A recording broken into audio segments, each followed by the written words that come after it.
Halo semuanya, gue Kenjiro dan di video ini gue akan ngebahas lensa yang buat Sony E-mount, yaitu Yongnuo. Nah, ini adalah sebuah brand third party. Jadi ini ya lensanya itu lensa 50mm f1.8, yang mana lensa ini adalah lensa fix. Ini lensanya untuk Sony E-mount, dan Sony E-mount itu bisa buat semua kamera Sony. Nah, karena di Sony juga ada E50mm f1.8 OSS. Nah, yang pertama kita bahas itu yang Yongnuo dulu. Nah, ini buat APS-C dan dia mempunyai focal length 50mm. Nah, yang mana kalau buat APS-C 50mm itu akan di crop factor hingga 1,5 kali. Jadi hasilnya itu 75 mm. Jadi nggak 50 mm pas ya. Kalau 50 mm pas itu 30 atau 35. Terus habis itu dia memiliki autofocus juga. Nah, tapi autofocusnya ini gue nggak tahu cepat atau enggak. Tapi di sini tulisannya with digital stepping motor. Digital stepping motor gue juga nggak tahu, tapi singkatannya DSM ya di sini. Lensa ini memiliki 7 blade, jadi dia itu memiliki kayak pisau yang 7, ada 7 buat bikin aperture-nya itu, buat bikin bulatnya itu, yang gede kecilnya itu aperture. Ya aperture, tapi maksudnya itu yang bikin dia bulat banget atau enggaknya itu blade-nya. Jadi kalau semakin banyak blade-nya itu maka semakin bulat.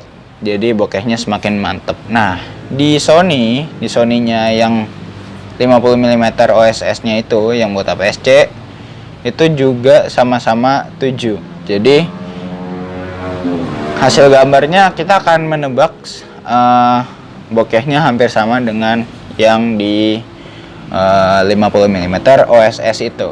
Lensa ini memiliki aperture yang paling besar bukanya itu f1.8. Tapi yang paling kecil aperture-nya itu atau bukanya itu f16.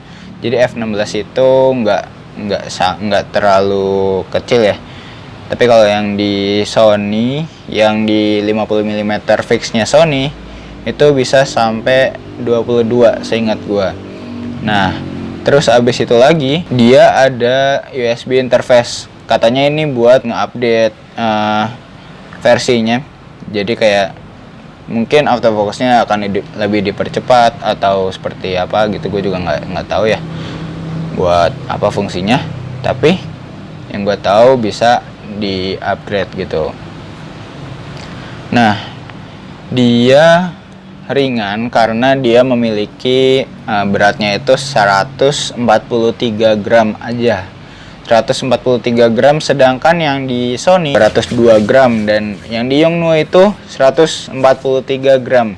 Jadi kalau buat kalian yang megang seperti biasa itu nggak terlalu ngaruh, tapi kalau misalkan kalian pakai yang kayak buat ditenteng di pundak atau yang diikat diikat sih ya, pokoknya ditenteng di leher gitu ya, itu akan ngaruh kalau kalian nentengnya agak lama.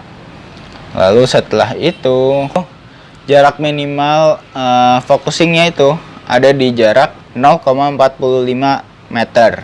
Dan 0,45 meter itu menurut gue masih agak kejauhan, karena buat yang Sony 50mm f1.8 OSS itu aja dia udah agak kejauhan, yang mana dia lebih dekat dengan yang mana dia lebih bisa dekat gitu, maksudnya bisa lebih dekat, yaitu 0,39 meter. Jadi ya akan lebih gimana ya, akan lebih bisa buat jarak dekat gitu kan, bisa lebih close up buat ke modelnya.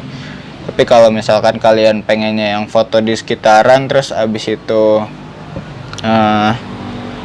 pengen ngasih lihat modelnya dengan sekitar, itu akan bagus. Tapi kalau misalkan kalian yang biasanya fotonya itu dekat dengan model ya, model kesayangan ya kan, nah didekat-deketin terus bisa difoto gitu, itu menurut gue lebih bagus yang Sony. Nah, karena ini masih rumor, ini masih rumor ya. Ini masih rumor, jadi kita masih belum tahu harga pastinya. Tapi diperkirakan sama website ini itu di bawah $100. Nah, sedangkan $100 itu adalah untuk pada saat video ini dibuat itu harganya 1.540.000. Nah, 1.500.000, 1,5. Dan sedangkan lensa Sony-nya itu harganya 3,5 juta. Beda 2 juta ya. Iya, beda 2 juta. Mantep. Gila, mantep banget. Kalau kalian yang pengen beli buat lensa-lensa yang kayak gue pengen ini, gue pengen itu, gue pengen ini, pengen beli yang agak banyak kan sekali beli gitu ya, bisa pilih yang ini karena kalian bisa nyobain focal yang 50 mm atau di APS-C itu kan jadi 75 mm dengan lensa yang lain gitu. Tapi gue saranin kalian beli yang Sony sih, tapi kalau misalkan emang budgetnya terbatas ya ini udah worth it kalau dari spesifikasi, tapi gue masih belum tahu hasil gambarnya seperti apa. Sama di sini itu buat yang ring, yang buat filter, yang masukin filternya itu yang diputar di depan itu, di depan lensanya itu, yang Yongnuo ini dari gambar sama-sama 49 mm. Itu sama kayak yang di Sony yang fix juga, yang 50 mm juga, sama-sama 49 mm diameter buat masukin filternya. Di sini tuh ada tuh, kelihatan nggak sih, fokus gak? Oh, lightingnya sampai sini doang. Oke, ini kan ada nih yang di lingkaran depan ini, yang buat masukin filter ND atau apa gitu kan, itu ditaruh di sini, diputar. Nah, itu diameternya itu 49 mm gitu. Jadi ya cukup lebar ya. Udah sih segitu aja.